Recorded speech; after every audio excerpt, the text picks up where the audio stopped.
Get out of here with that belly. We don't want the building's doorway stained by people like you." The sentence cuts through the night like a blade. She steps back, the thin plastic bag rustling like a wet wing in the drizzle. The doorman, arms crossed, stares upward as if weighing clouds, detached. Two neighbors pass by her as if walking through mist. They see, but pretend not to. The yellow light of the lobby throws a wide shadow of her onto the ground, as if the belly was a burden without an owner. "I just needed to lean for a moment." Her voice cracks. "Not here."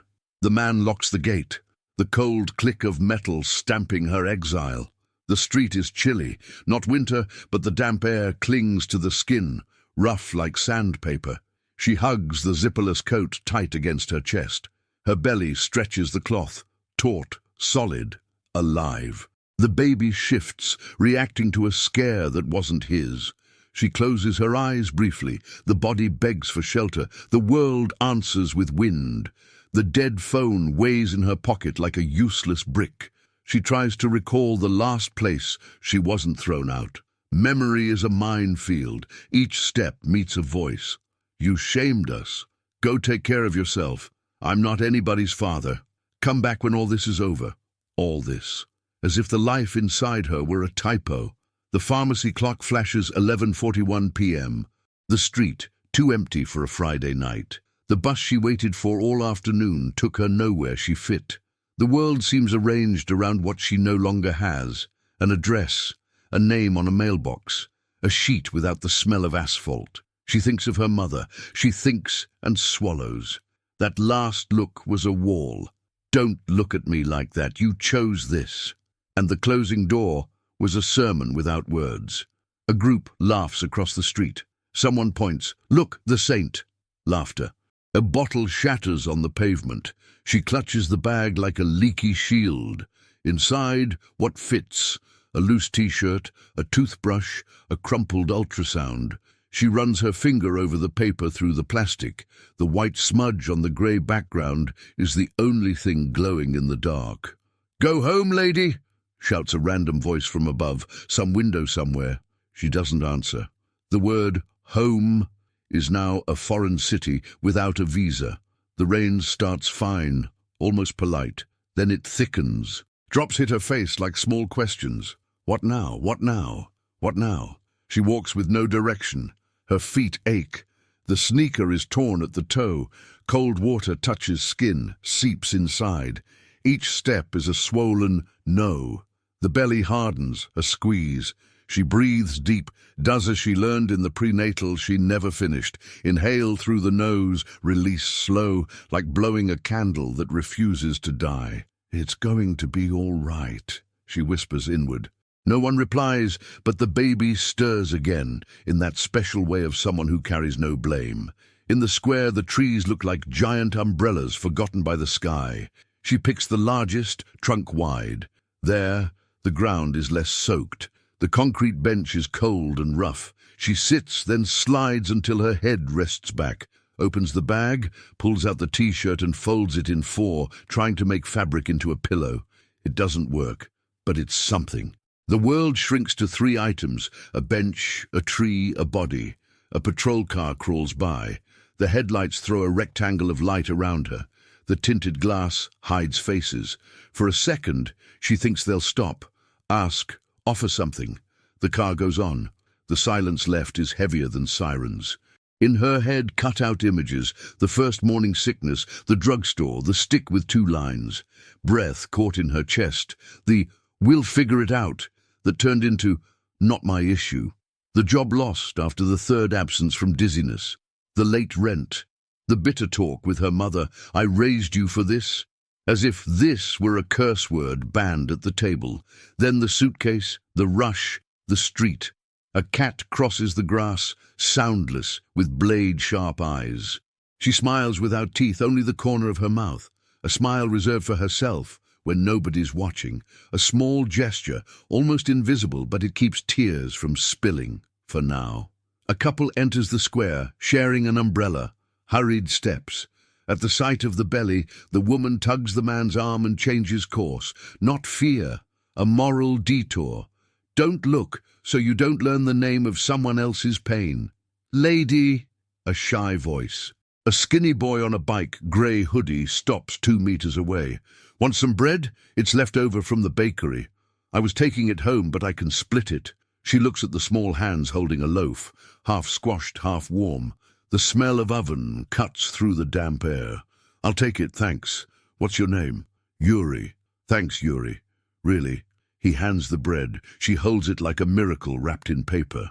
The boy grins, missing front teeth, and pedals away, his tire tracing an 8 on the wet ground. Sometimes kindness wears cheap shoes. She eats slowly, chewing careful, as if each bite could wake the baby. The stomach reacts with a knot of relief. The rain eases. The pharmacy clock now flashes 12:09. Sunday is being born, hidden under the clouds. She runs her hand on the tree trunk. The rough bark scratches the skin, but the touch says, "Stay." She slips off her shoes, presses her feet on the wet grass. The cold climbs her ankles and spreads, but there's a sense of ground in that feeling, a root lending her courage. She pulls the coat closed again, wraps both arms around her belly, as if protecting and apologizing at the same time. "I'm right here," she whispers. "I won't let you go." The wind plays with the strands of hair stuck to her face. One slips into her mouth. She tugs it out with shaky fingers and laughs quietly at herself. Laughing is still possible. Life insists in small corners. From the building on the corner, a TV blares canned laughter into the street. The irony echoes. She shuts her eyes, tries to recall the sound of the ocean, an old trip with her father, when vacation still meant umbrellas and hot sand burning her feet. Her father now is just an absence with an ID. "Call me when you need me," he said, then changed his number.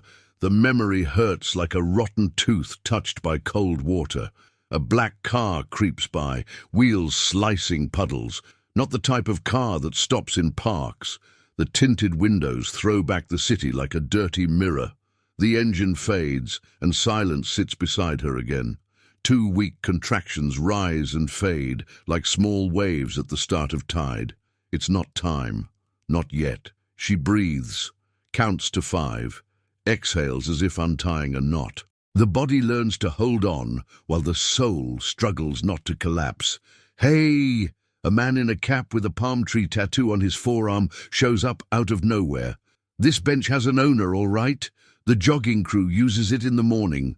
She lifts her face, too tired for a fight, but not tired enough to drop her eyes. "If the owner shows up, I'll move. For now, it's just a bench." "You think this is funny?" He steps closer. Stale beer smell, or maybe his jacket. "Oh, but you think you can just show up and—" A bark cuts him off. A large dog on a leash pulls its owner toward the square. The man in the cap loses the cheap courage that only exists when no one's watching. He mutters, spits on the ground, walks off counting the street with empty threats. She thanks the dog with a silly wave only the dog seems to get. The owner tugs the leash, walks past her with a good night that carries weight. Sometimes respect fits into one word. The lights of the gas station flick on across the way. A worker sweeps the sidewalk, his broom spilling sparks of water. The world keeps turning, even when you stop. The belly jumps lightly. She lays her palm over it and feels the outline of a foot, or maybe just imagines it. It's as real as it needs to be. "You'll have a beautiful name," she says. "A name no one will ever use to shame you." The tree creaks in the wind, like an old house remembering stories. She closes her eyes, tries to doze off sitting up. Her body twists itself into a crooked fit on the bench, knees pressed together, head leaning sideways, hands locked around her belly. Exhaustion is an honest anesthetic. Before sleep takes her, she opens the bag and pulls out the ultrasound. The picture, wrinkled, still keeps a silver shine where the face should be. You can't see the future in black and white, but you can make promises. She presses the image against her belly, like introducing 2 people, and whispers, with the last bit of strength left that day, "If the world is cruel, I'll learn to be the sea." Her eyelids grow heavy, the city breathes, the tree becomes a roof, and the night finally lets her rest, not knowing that someone 2 blocks away had just changed lanes, turned on the blinker, and was about to stumble on what they weren't even looking for. The sun hadn't risen yet when the square began to wake. First the noise of sweepers, then the engine of a bus far off, then the hurried steps of people who always seemed to have somewhere to be, except her.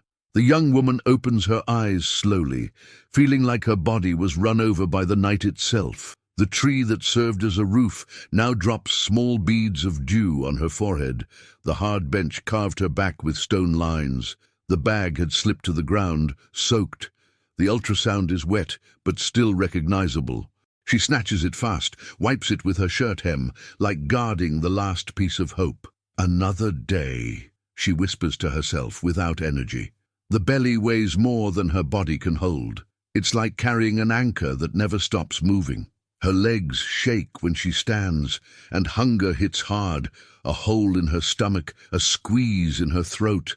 The bread the boy gave her last night has vanished as if it never was. She crosses the street toward the market. The smell of fresh fruit fills the air, mixed with coffee brewing in the bakery next door. The contrast is brutal. The world lays feasts in front of her, but everything has a price, and price is the word she cannot afford. At the counter, a worker sets out warm bread. She approaches slowly, hesitant. "Sir, could you maybe give me some bread left from yesterday?" Her voice shakes. The man looks her up and down. His gaze is a ruler of judgment. The belly, the messy hair, the wet clothes. "This isn't a charity house. If you want, buy it." I can't pay. I just need something to eat." He shrugs, turns his back, keeps stacking the display.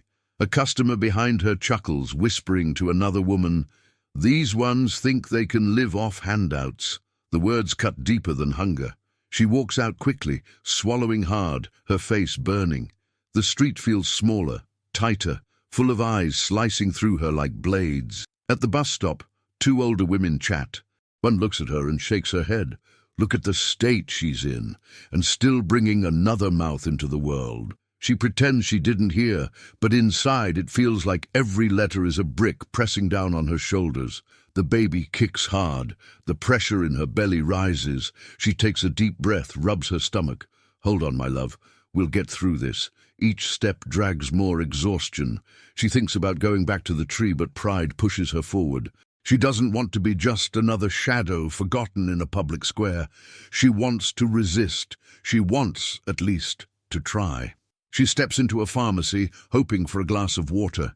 The clerk sees her coming and already twists her face. "Could you give me a little water?"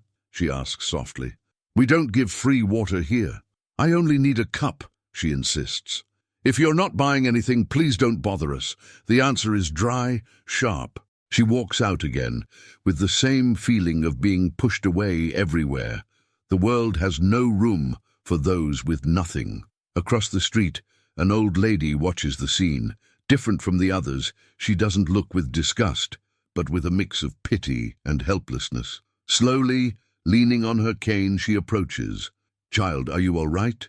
she asks, her voice rough. She hesitates. She no longer knows if she can trust anyone. But the kindness in the woman's eyes is so clear, it breaks her defenses. I'm trying. I just need somewhere to rest for a while." The lady sighs. "I wish I could help more, but I barely get by myself. All I can give you is a prayer." She smiles, grateful, even knowing prayer doesn't fill a stomach or shield from the cold. But in that moment, the simple kindness feels like medicine. Time moves slow. She walks aimlessly, legs growing weaker. The sun heats the asphalt, her thirst rising. Hunger is no longer just pain, it's dizziness, blurred sight. When the clock nears noon, she returns to the square. Same bench, same tree. She lowers herself slowly, breathing heavy. Her belly tightens at short intervals. Contractions? She doesn't want to believe it's too soon. She's not ready, not yet. Her heart races. Fear comes like a wave. What if the baby is born here, on the ground of the square? Who will help? Who will hold her hand? She glances around. People hurry past, dodging her as if she were invisible. Humiliation now blends with terror, not just rejection, but the sense of being alone in the worst moment possible. She grips the bag tightly, pressing the ultrasound to her chest, closes her eyes, breathes, tries to believe that somehow she'll survive one more day. But fate has already started writing what she can't yet see. The same street that gave her contempt will be the street where someone unexpected crosses her path. For now, all she has is the tree, the hard bench, and the silent vow not to give up. The sun had already begun to sink, painting the sky orange when the young woman was still under the same tree. The midday heat had turned to a cold wind cutting through her thin clothes. Her body shook, whether from the cold or the exhaustion she couldn't tell. The empty stomach no longer hurt. Now it felt like a bottomless hollow, a kind of numbness that drained color from everything around her. She thought about standing, but every muscle screamed against it. The world felt far away, as if she were watching life from outside. The sound of cars, the voices, the smell of food drifting from the corner bakery, all of it like a cruel tease. That's when a figure approached slowly. Steady steps, each one paired with the soft tap of a cane. An old woman with pure white hair, tied in a simple bun, stopped in front of her. A face lined by time, but eyes bright and gentle, carrying no judgment, only the shine of someone who has known many sorrows. "My daughter, have you been here since yesterday?" Her voice was low, firm, full of concern. The young woman startled. Nobody had called her "my daughter" in so long. She swallowed hard before answering. I have nowhere to go." The words left almost in a whisper. The woman stepped closer, leaning on the bench. She noticed the belly, the pale face, the hair stuck with sweat and last night's rain. "And the baby? How far along?" 7 months. Her voice broke. "I don't know if I'll make it to the end." The woman nodded, as if recognizing a pain she already understood. She sat beside her despite the cold bench and opened the cloth bag she carried. She pulled out a piece of bread wrapped in a napkin and a plastic bottle of water. "It's not much, but it can give you strength now." The young woman's eyes filled with tears. She took the bread with both hands, like it was gold, and sipped the water in small gulps, trying not to show her desperation. The baby stirred again inside, as if also giving thanks. "Thank you," she whispered, almost voiceless. The woman took a deep breath and continued. "Look, I can't take you to my house. I live in a tiny room with 2 granddaughters. We barely fit, but I'll tell you this. You can't keep sleeping on the street. It's dangerous, especially like this. I know, but I don't have a choice." Her gaze dropped to the ground. The woman placed her wrinkled hand over hers. The touch was simple, but so rare it felt like breaking a dam inside her. Tears rolled without control. "Child, the world will try to knock you down in every way. The world will point fingers at you, humiliate you, make you believe you're less. But you're carrying 2 lives now, and you can't give up." The young woman sobbed. "But I have no one. My family turned their backs on me. The baby's father disappeared. Everywhere I go, they send me away. How am I supposed to protect this child?" The old lady stayed quiet for a few seconds. Her eyes drifted somewhere in the distance, as if searching her own memories for an answer. Then she spoke slowly. "I was alone too. I raised my 3 kids without a husband, working as a cleaner. Many nights I cried in silence, thinking I wouldn't make it. But every time one of them smiled, I knew I had to keep going. Today they have their own families. It's not easy, it never will be. But you will find your strength." The words cut deep. They weren't empty promises, not lines from a book. They were scars turned into advice. The lady pulled a crumpled paper from her bag. On it, a handwritten address. "This is a shelter. It's not perfect. Sometimes it's overcrowded. But they can give you a bed, a plate of food, and some guidance. Try going there tomorrow morning." The young woman clutched the paper like a winning lottery ticket. For the first time in a long while, there was a path. I don't know how to thank you. Thank me by staying strong. This baby is going to need you stronger than ever." A silence heavy with meaning settled between them. The lady rose slowly, adjusted the bag on her shoulder, and looked back one last time. Courage, child. That's all you need right now. Courage. And she left, her slow steps fading at the corner. The young woman stood still, staring at the paper in her hands. Her heart beat faster, not just from fear, but from a spark of hope beginning to form. She stroked her belly and whispered, "We're going to get out of here, I promise." The baby answered with a gentle kick as if understanding, but night was falling again, and with it the hard stares, the dangers, the judgments. The address in her hand was a light, but to reach that light there was still a long road of darkness ahead, and she knew the world wouldn't go easy on her. Not yet. The paper with the shelter's address was folded inside the bag, guarded like an amulet. During the night, she checked it several times like peeking at a secret map. It was her only direction, but the next morning brought back the weight of the real world. She woke to the sound of horns and rushing footsteps. Her clothes were dirtier, her body aching from the cold bench. The baby shifted restlessly inside, as if complaining about the routine of uncertainty. Her stomach growled loud, reminding her that hope doesn't feed hunger. She decided to ask for help before heading to the address. She walked to a bigger supermarket, one of those with bright lights and long aisles. Customers pushed carts piled high, some overflowing with fruit, meat, and expensive products. Each person seemed to live in a world where having extra was normal. With timid steps, she entered. The icy air conditioning hit her sweaty body, bringing a strange feeling, relief and humiliation at once. She looked around, trying to gather courage. She chose a stock clerk arranging packs of cookies on a shelf, approached slowly, her hand trembling. "Sir, do you have any expired products or things you can't sell that I could take?" Her voice was low but full of desperation. The young man barely looked at her.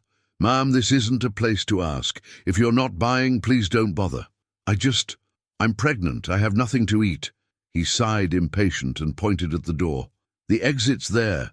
Beg on the sidewalk, not inside the store." The words came out loud enough for nearby people to hear.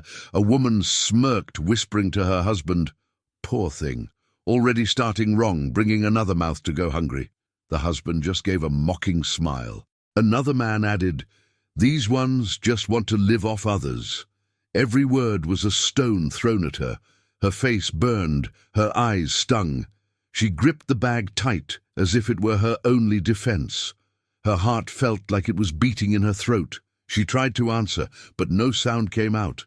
She swallowed the tears, turned her back, and hurried out, feeling the stares burning between her shoulder blades. Outside, the sun was harsh. The crowded sidewalk felt like a minefield, each step a fear of hearing another cruel phrase. She leaned against a wall, trying to catch her breath. The tears finally escaped, running down her face uncontrollably. A child passing by with her mother stared at her and asked out loud, "Mommy, why is that lady crying?" The mother squeezed the girl's arm and answered quickly, "Don't look, honey, let's go." The indifference hurt even more than the judgment. It was as if she didn't exist as a person. The paper with the shelter address now felt even further away. What if it was a lie? What if there was no room? What if it was just another place that would kick her out?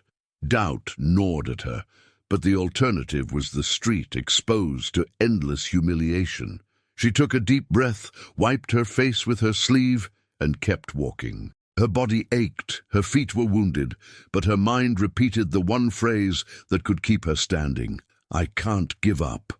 On the way, she stopped in front of a small diner.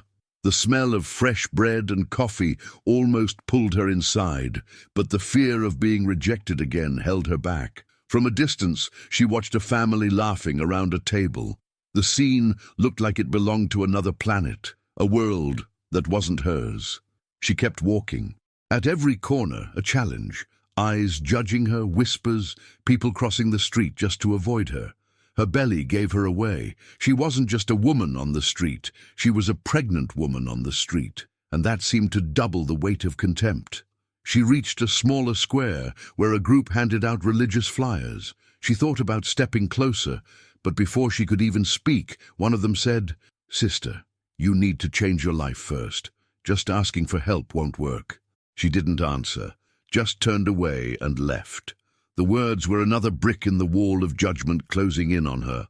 Her body wasn't responding well anymore. Her legs trembled, her vision blurred. With each light contraction, fear grew stronger. But she couldn't stop. Not now. She had to believe that the address scribbled on that piece of paper could mean something different.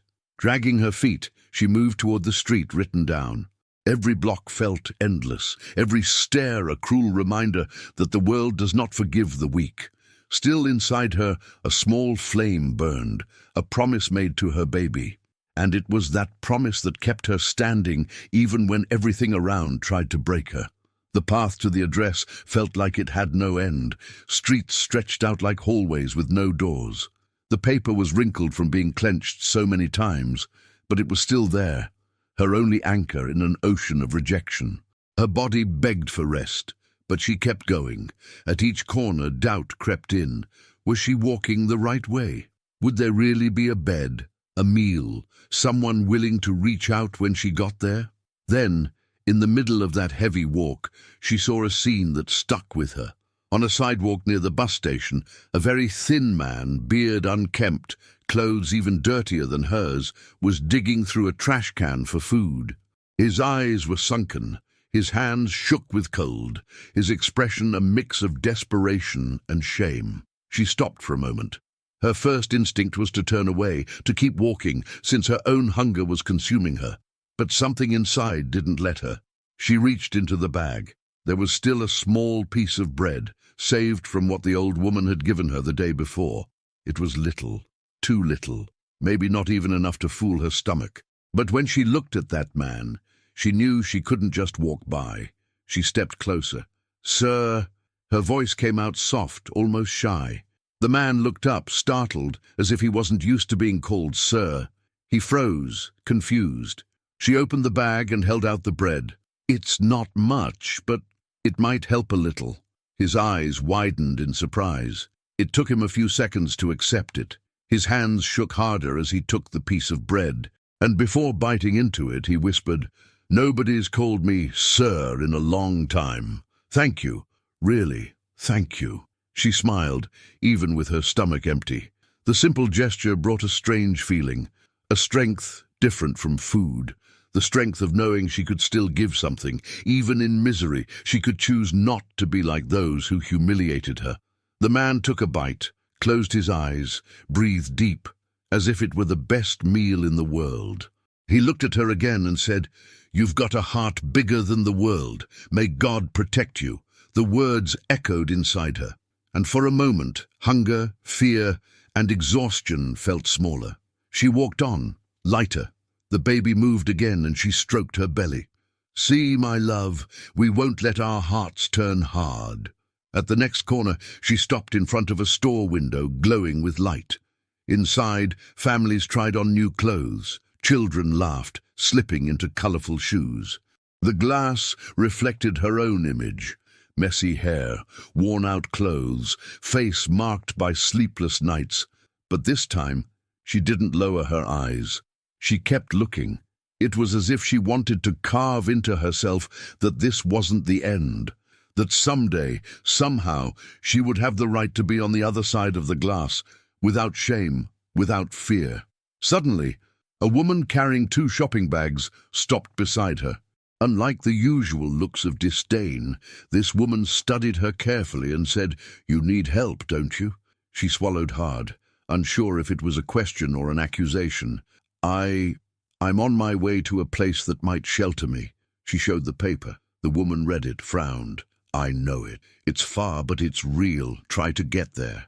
And out of nowhere, she pulled an apple from her bag and placed it in the young woman's hand. "Eat. It'll give you strength." Her heart nearly burst. It was the second time in 2 days someone had given her food without expecting anything back. She held the apple as carefully as if it were glass. "Thank you so much, really." Her eyes filled with tears again. "Take care of that baby." the woman said before walking off. Sitting on the curb, she bit into the apple slowly, letting the sweet juice fill her mouth. It was more than food. It was proof that there were still people who saw her. Not everyone was blind or cruel. The baby kicked hard, almost like a celebration. "That's right, child. We're going to endure." The afternoon fell. The promise of the shelter felt closer than ever, but the journey was not yet over. What kept her standing now wasn't just the hunger eased for a few moments, but the certainty that even with nothing she could still choose kindness. Maybe that was the only thing keeping her alive, not letting the world steal her humanity. And without knowing it, that same heart, able to share the little it had, would be what caught the attention of someone far more powerful in the coming pages of her life. Night returned, heavy with cold wind and a thick silence. The young woman went back to the square, the only place that still felt like some kind of territory, as harsh as it was.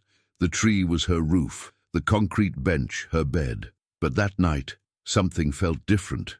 Her body seemed ready to give out. The empty stomach wasn't the worst pain anymore. What scared her now were the contractions coming in waves. Not strong enough to be labor, but steady, squeezing her belly like invisible fists. Each time they came, she clutched the bench, closed her eyes, breathed deep, trying to calm both herself and the baby. "Not yet, my love, just hold on a little longer," she whispered, stroking her stomach. The icy wind made her teeth chatter. The thin coat offered no protection, and her torn shoes let dampness creep into her feet. Her hair stuck to her face, her clothes smelled of rain and pavement. There was no comfort, only endurance. She looked around and saw the city moving on, indifferent. Couples walked hand in hand. Young people laughed loudly, leaving bars. Cars rolled by blasting music. The whole world seemed intact, except her. Then came the dizziness. Her sight dimmed for a moment, and she nearly toppled from the bench. She steadied herself, but her head felt heavy. Her heart raced, pounding like a war drum. Cold sweat trickled down her neck. "No, I can't," she tried to say, but her voice was weak. Memories flooded in, broken and sharp.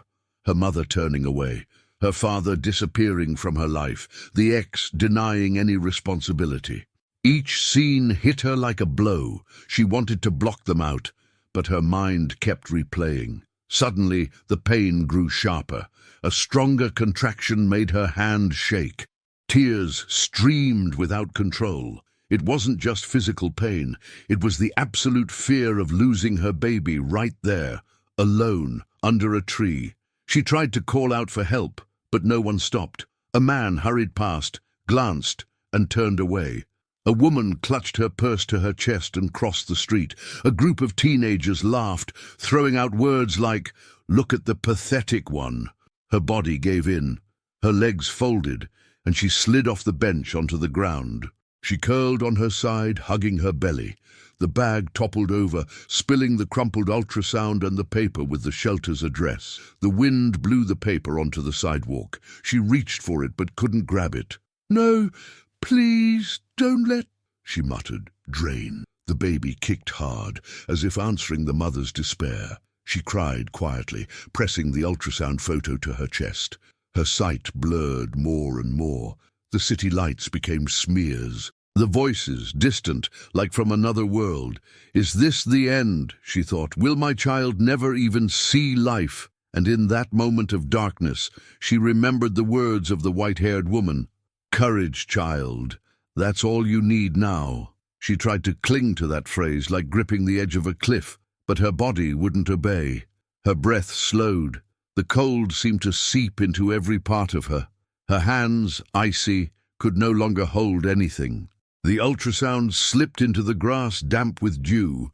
Then, amid the fading, she heard it, the sound of an expensive engine different from the rest. A black car, sleek and commanding, slowed as it passed the square.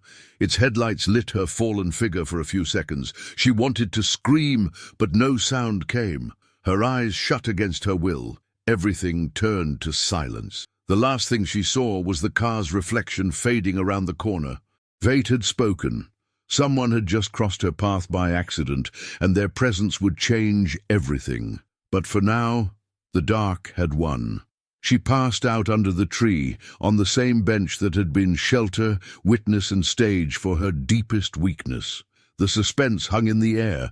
Would that night end in a lonely death, or in the beginning of a transformation she couldn't imagine?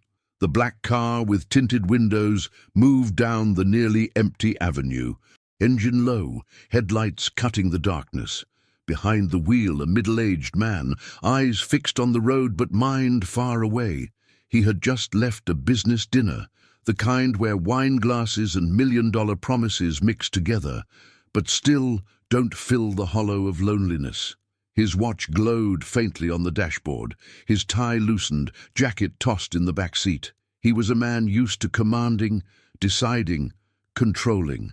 But in that moment, the silence of the night felt bigger than him. As the car rolled past the square, something caught his attention. First, the quick sight of a body collapsed near the bench. Then, the flash of the crumpled ultrasound lit by his headlights, gleaming on the wet ground. The man frowned. "What is that?" he muttered. His hand hesitated on the wheel. For a second, he thought of just driving on. After all, it wasn't his problem. How many times had he seen scenes like this around the city? People sleeping on sidewalks, piled in corners, invisible. Indifference had become part of his routine.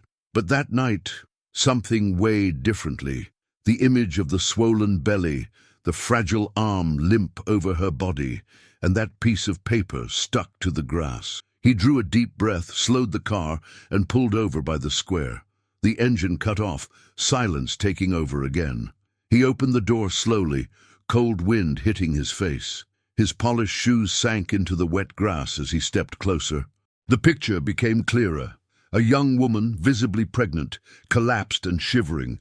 Beside her, a simple bag, worn clothes, and the soaked ultrasound photo.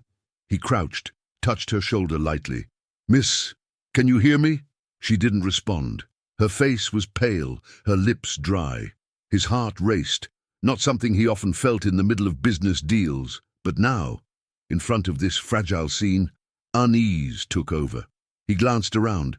People passed along the sidewalk, but nobody stopped. It was as if she wasn't there. "Unbelievable," he muttered, almost outraged. "Everyone just pretends not to see." He bent lower, touched her forehead. Cold. Her breathing was weak, but still there. His hand trembled for a moment.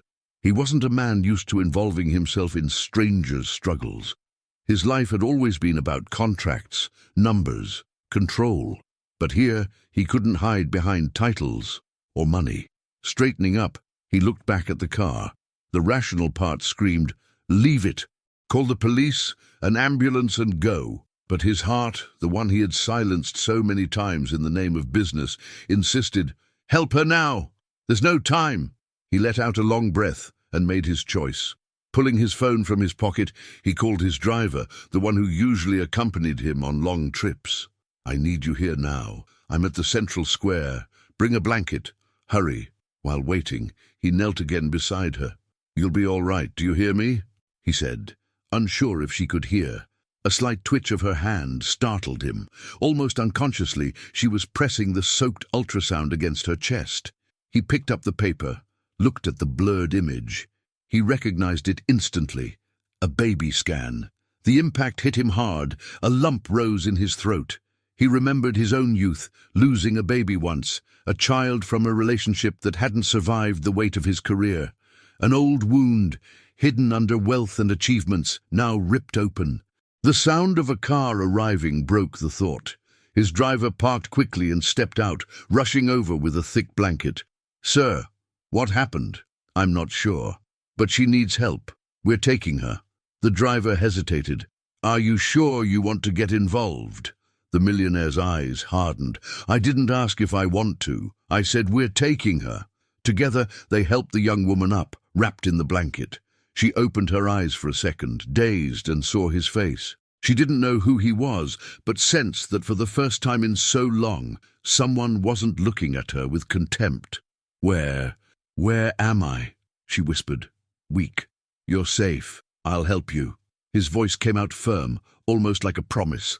She tried to say more, but exhaustion silenced her. She leaned her face against the blanket, shut her eyes again. Carefully, the millionaire guided her into the car. The leather seat, once carrying executives and business partners, now held a fragile life, wet and trembling with cold. He sat beside her while the driver took the wheel. "To the nearest hospital. Fast," he ordered. The car sped off, slicing the night. The man stayed quiet, watching the woman beside him. Each breath she took seemed like a thread ready to snap, and for the first time in years, he felt something money couldn't buy: responsibility for a stranger. He placed his hand lightly on the blanket, not like an owner, but like someone lending strength. "You'll be fine. I don't know why I found you tonight, but I won't turn my back." And so fate began weaving two lives that never should have crossed. A night born of scorn and collapse was about to become a turning point. The car flew down the nearly empty avenues toward the hospital. At every red light, the driver slowed, but the millionaire ordered firmly, "Go, don't stop." Beside him, the young woman lay curled under the blanket, eyes shut, her face pale, her lips cracked. At times, she looked asleep. At others, she shifted like fighting to stay conscious. The man watched her in silence. In the back seat of a luxury car, she looked even more out of place, as if poverty had trespassed into a world that wasn't hers. He breathed deeply, unsure of what he felt. Compassion, yes, but also discomfort. His life had always been measured, with no room for surprises. And now he was face to face with something he couldn't control, with a signature or a check.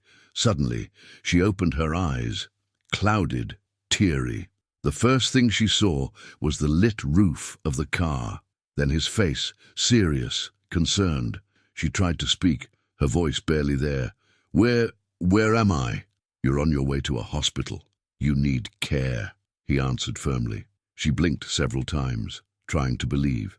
Her eyes scanned the expensive interior of the car, the flawless leather, the sleek dashboard, a painful contrast to the reality she knew. I don't belong here," she whispered, clutching the bag resting on her lap. He studied her, intrigued. "No one belongs to a place because of the clothes they wear. You need help, and I can give it." She turned her face away, fresh tears forming. "People only ever look at me with disdain. Why didn't you do the same?" The millionaire sighed. He didn't know how to answer without revealing the wound he carried. He rubbed his face, pulled off his tie completely, and spoke, without looking directly at her. "Because many years ago I lost someone, a baby. I never forgot the emptiness. When I saw you there, clutching that ultrasound," he paused, swallowing hard, "I couldn't walk away." His words startled her. For the first time, she felt it wasn't just pity. There was truth in him, a pain that connected to her own. "I don't want to be a burden in anyone's life," she said, almost apologizing. He turned his gaze back to her, this time with resolve. "You are not a burden. You're carrying a life, and life is never a burden." The silence that followed was deep. Only the hum of the engine filled the car. Ashamed, she wiped her face with her sleeve. The baby moved, and she instinctively placed her hand on her belly, as if to shield it from the entire world. He watched the gesture and said softly, "You're strong, you know that. Stronger than you realize. You would have given up already if you weren't." She shook her head in disbelief. "Strong? I go hungry. I sleep on the street. Every day I hear that I'll never make it. And yet you're still standing." He cut in. "That's strength." She went quiet. The tears came back, but they weren't only from sorrow anymore. There was a new spark, as if, for the first time, someone had seen worth in her. The driver glanced at them in the mirror, curious, but said nothing. He just kept driving. What's your name?" she asked timidly. He hesitated for a second before answering. It wasn't common for him to introduce himself without titles, without the weight of the last name everyone knew. "Enrique," he said simply. She gave a faint, fragile smile, almost childlike. "I'm Clara." Enrique repeated the name quietly, as if engraving it. "Clara, it suits you?" Even in the dark, you seem to bring light." The comment made her cheeks flush. She wasn't used to hearing words like that. Normally, it was only insults, judgments, phrases meant to wound. A contraction hit, stronger this time. Clara clutched the blanket, curled forward, breathing deeply. "It hurts," she murmured. Henrique leaned toward her immediately. "Hold on. We're almost there." She gripped his arm tightly, like he was the only anchor in the storm. And for the first time in a long while, she didn't feel completely alone. "Don't leave me, please," she begged, her eyes brimming. "I won't," he said firmly. The car turned onto the hospital street. The red and green lights of the facade reflected off the windows. Enrique motioned to the driver, "Straight to the ER." As the car pulled in, he looked at Clara once more. She was exhausted, but something in her eyes had changed. It wasn't just despair anymore. It was also the flicker of hope. Enrique knew her life would change from this night forward. What he didn't know was that his own life would never be the same again. The ER doors swung open in a flood of white light. The driver rushed out to call for help while Enrique stepped from the car, cradling Clara as though she were both precious and fragile. She tried to protest, "I can walk," but her legs gave way. Another contraction bent her in pain, and she clutched his shirt so tightly it nearly tore. "Hold on, Clara," he urged, striding faster. Inside, nurses hurried toward them with a stretcher. Voices overlapped. "How many months?" "7." Clara gasped between moans. Enrique added, "She collapsed on the street. She needs immediate care." They placed her on the stretcher, wheeling her down the corridor. Enrique walked alongside, ignoring the curious eyes on him. His wrinkled suit, expensive watch, the contrast with the frail, pregnant girl. It all drew stares, but he didn't care. "Sir, you can't come in." A nurse blocked him at the ER doors. Enrique breathed deeply but didn't step back. "I'm not leaving her alone." Clara stretched her hand out, desperate. "Don't leave me, please." The nurse hesitated at her plea. She looked at Enrique, then at Clara. Finally, she relented. "Stay by her side, but don't interfere." Enrique stepped inside. The room buzzed with urgency. Monitors beeping, doctors giving sharp orders, nurses preparing instruments. Clara was sweating, breathing hard. "Pressure dropping," someone called out. Enrique's heart slammed in his chest. He wasn't used to feeling powerless. In business, there was always a way, a deal, a hidden clause. But here, with a life on the line, all he could do was hold her hand. "Look at me, Clara," he said, leaning down so she could see his face. "You are not alone." Her eyes fluttered open, glassy with tears. "I'm scared," she whispered. "I know, but it will pass. Trust me." A doctor approached quickly. "She's going into premature labor. We need to act fast." "Premature?" Enrique repeated, alarmed. "Yes. But we'll do everything possible to save her and the baby."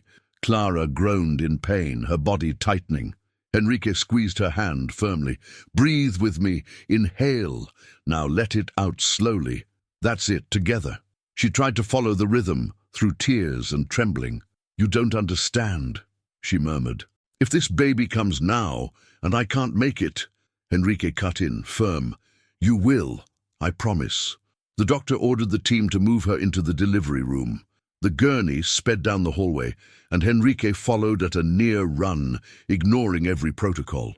On the way, Clara screamed in pain. The sound echoed through the hospital, tearing at him. His throat tightened, but he didn't allow weakness to show. In the room, nurses scrambled into place. Doctors pulled on gloves. The air was urgent but controlled. Enrique stayed at her side, gripping her hand as though it were the bridge between life and despair. "Focus on breathing," he repeated with each contraction. "I'm here." She shut her eyes, screamed, cried. Yet between every wave of agony, she searched for his eyes, as though finding an anchor in open sea. Time distorted, minutes stretched like hours. Each of her cries struck him like blows to the chest. "She's dilated enough," the doctor announced. "We need her to push now." Enrique leaned close. "Listen to the doctor. This is it. You can do this." She shook her head, drained. "I have no strength left." Yes, you do, he said, locking eyes with her. I've already seen it in you. The strength that's kept you alive until now. Use it. Clara inhaled sharply, crushed his hand with what little energy she had, and obeyed the team's instructions. Cries, effort, tears. Sweat ran down her face, while Henrique's heart pounded like it would burst. Then suddenly the air split with the piercing cry of a newborn. The entire room exhaled in relief. The doctor lifted the tiny child, fragile but alive. It's a girl, Clara sobbed, words lost in joy. Henrique felt hot tears blur his vision, tears he hadn't allowed in years. That cry was more powerful than any applause, more precious than any fortune. The baby was quickly cleaned, wrapped, and placed on Clara's chest. She clutched her as though the child were part of her own body, and for the first time in forever, she smiled, truly smiled. Henrique watched silently. His chest burned, not with pain, but with something he hadn't felt in decades. It was as though he, too, had been given life again. Clara raised her tearful eyes to him. She's here. She survived. Henrique only nodded, speechless. He leaned closer, brushing a hand over the baby's tiny head. The warmth jolted through him like raw humanity. There, in the hospital, amid chaos and fear, more than just a child was born. An invisible thread bound two lives that fate had woven together. And though the road ahead would be long, one truth was already written. Nothing would ever be the same. The girl's cries still filled the room when Clara's shoulders finally eased. Her face was damp with sweat and tears, but her eyes gleamed with a light never seen before. She held her daughter against her chest, as though the whole world had shrunk down to that fragile heartbeat. Henrique stood beside her, still. It wasn't only emotion, it was a battle inside himself. The newborn's cry dragged him back to a memory he'd buried deep, a hospital room years ago, when he had once held his own infant. But the silence that followed then had been different. The silence of loss. Now, with Clara and her daughter before him, it felt like an undeserved second chance. The doctor smiled, tired but reassured. They're both stable. The baby is small but strong. We'll need to monitor closely for the next days. Clara touched her daughter's tiny face with trembling fingers.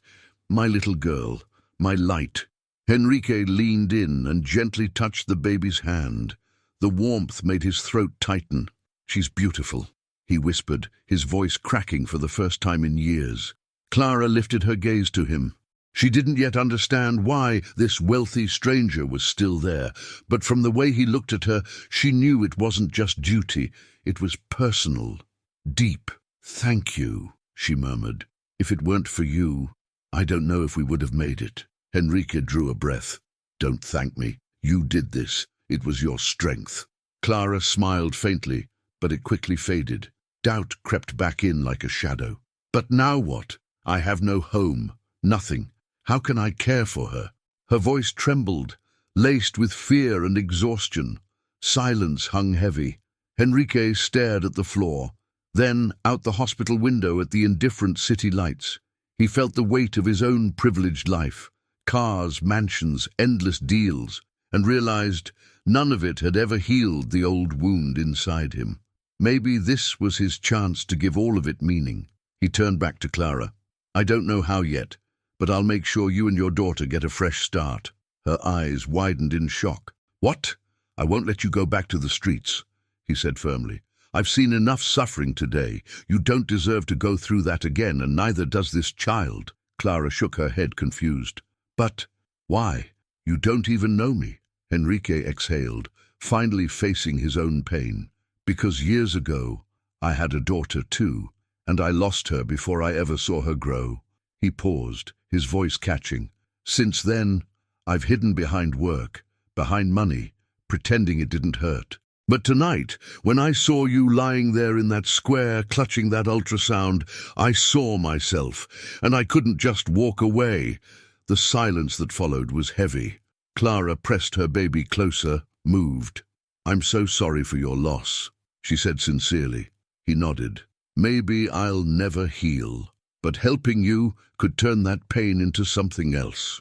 Clara cried again, but not from despair this time.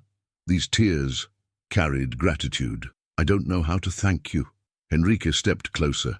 "You don't need to thank me. Just promise me one thing, never give up, for you and for her." Clara looked at her daughter, peacefully asleep in her arms, and whispered, "I promise." The weight of that promise seemed etched into the air.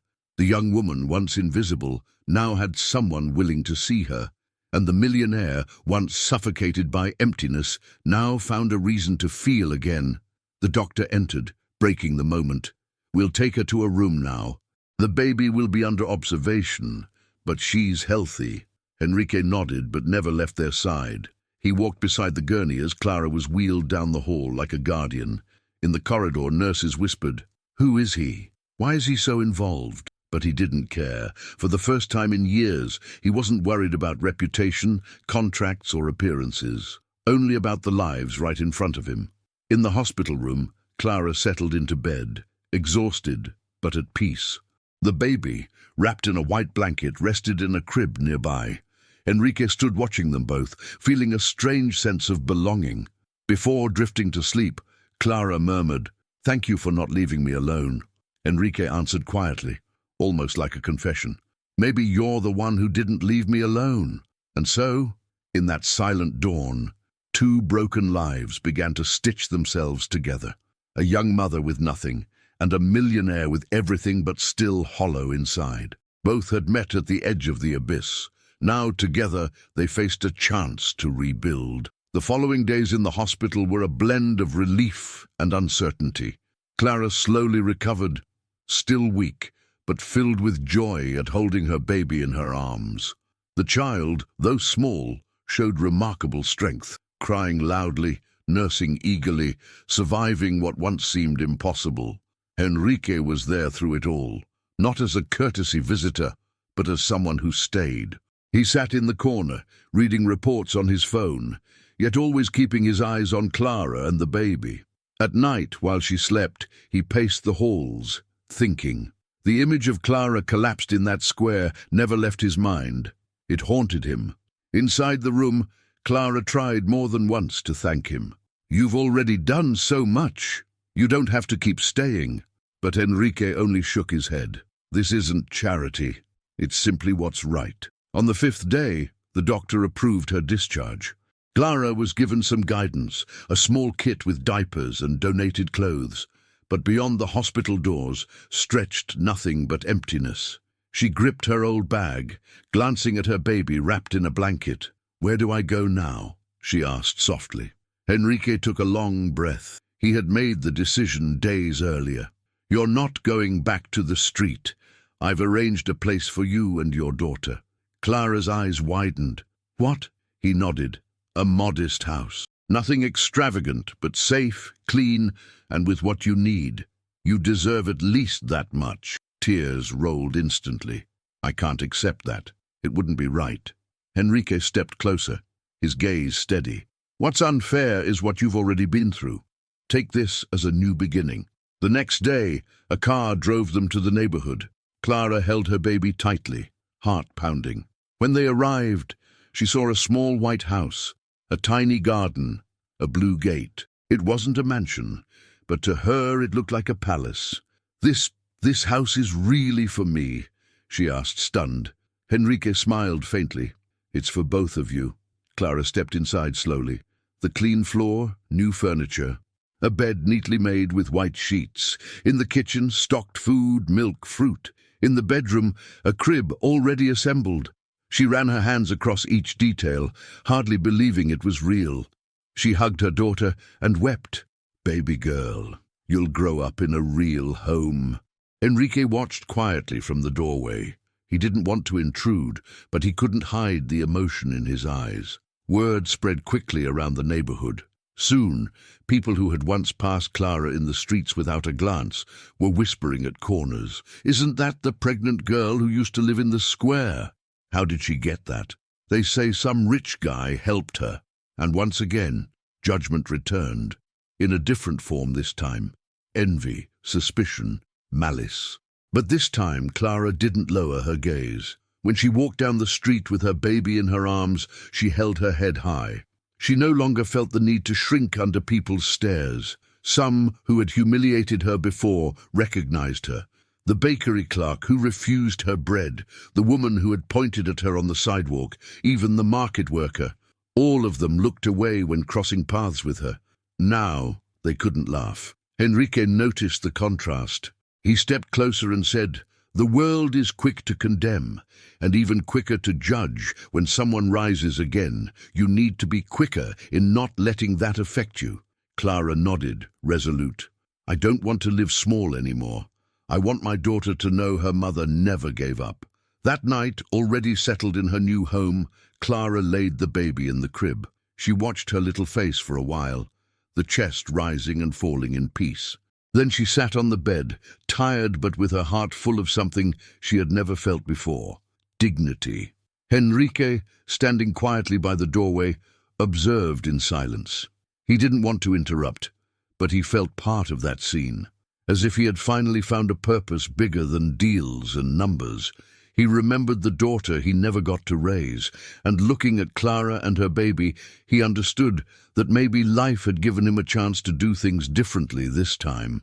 "You're not alone," he murmured almost to himself before stepping away. The next morning, Clara opened the window of the small living room and took a deep breath. Sunlight poured in, filling the modest home. For the first time in months, she didn't feel afraid of the day ahead. She knew challenges would still come, but now she had solid ground beneath her, and deep down, she knew her life would never be the same again. Time passed, and the little white house with the blue gate became more than shelter. It became a home. Clara, once invisible under a tree in the square, now rose each morning with her baby in her arms and a reason to smile. Curious neighbors came knocking with polite excuses, "Just wanted to welcome you. If you ever need sugar, just ask." But what they really wanted was to understand what had happened. How that young woman, who a month ago begged for bread on the sidewalk, was now living in a tidy house with a crib set up and a fridge stocked. Clara never explained in detail. She only said simply, "God sent me help when I needed it most," and let the whispers continue outside. Enrique visited often, always discreet, never wanting to appear like a savior. He brought boxes of diapers, new clothes for the baby, books for Clara. But more than things, he brought presents. He sat in the living room, talked, listened. Little by little, he became part of this new story. The baby grew strong. Each smile was a reminder of victory. In quiet moments, Clara thought back to the square, the cold, the loneliness. She looked at her daughter and thought it was worth it to endure. One day, Enrique arrived earlier than usual, carrying a surprise. "I want to propose something," he said, as Clara was tidying the kitchen. "I'd like to be your daughter's godfather." She froze, surprised. "Godfather?" "Yes," he replied, steady. "Not just for show. I want to truly be there, to watch her grow, to make sure she never goes without." Clara felt tears rise. She had never imagined hearing such words. I don't know how to thank you." Enrique smiled. "You don't have to. I just want the chance to honor this little girl. And you too." The christening was simple, held in the neighborhood church. Clara dressed her daughter in a plain white gown, a gift from Enrique. People gathered, some out of curiosity, others out of genuine affection. Those who had once mocked her now stood in silence, humbled by the transformation. When the priest asked who would be the godfather, Enrique stepped forward. Tall, elegant, with eyes misty, he declared before everyone, "I promise to care for, support, and protect this child as if she were my own." Clara cried, holding her daughter close. The scene touched even the most skeptical. After the ceremony, as they walked home, neighbors approached. Some tried to apologize, others only gave compliments. Clara listened quietly. She no longer needed validation. Her worth was no longer in what they said, but in what she had conquered with courage. That night, alone in the bedroom with her daughter, she caressed the baby's face and whispered, "You will never know what abandonment feels like. I fought for you, and now we have someone who fights with us." The baby opened her eyes as if she understood. Enrique, sitting in the living room, looked out the window. The moon lit the small garden, modest yet welcoming. Inside him, he felt something he hadn't known in years. Peace. Not the peace of closed deals or social victories, but a simple, human peace. He knew his life had changed. It wasn't just about helping Clara. It was about reconnecting with his own humanity. The wound of the past hadn't disappeared, but it was no longer a bottomless hole. Now, it was a scar. And scars, he thought, are proof of battles survived. With time, Clara began studying, encouraged by Enrique. She wanted to learn, to work, to build her future with her own hands. The millionaire supported her but never imposed. He only gave her the tools. Slowly, the young woman who once slept in the open under a tree was becoming a woman with a steady gaze. She no longer walked hunched over. She no longer lowered her eyes. She walked with her daughter in her arms, head held high, fully aware she had overcome the world's scorn. Those who once pointed and laughed now stayed silent before her. Poetic justice had been served. In the final scene, beneath a golden sunset, Clara sat in the garden with her child in her lap. Enrique arrived, carrying simple flowers. The little girl, now a bit older, stretched her arms toward him, babbling. Enrique picked her up, deeply moved. "She likes you," Clara said with a smile, "and I like her, more than I can ever explain." The three of them stayed there, quietly watching the sun go down. The past still existed, but no longer defined them. The present was different, and for the first time, the future looked promising. Clara closed her eyes, feeling the breeze on her face, and thought, "I won. Against everything, I won." And so, the story that began with humiliation, loneliness, and cold ended with respect, hope, and the certainty that sometimes fate crosses two unlikely paths to remind the world of one simple truth: no one deserves to be invisible.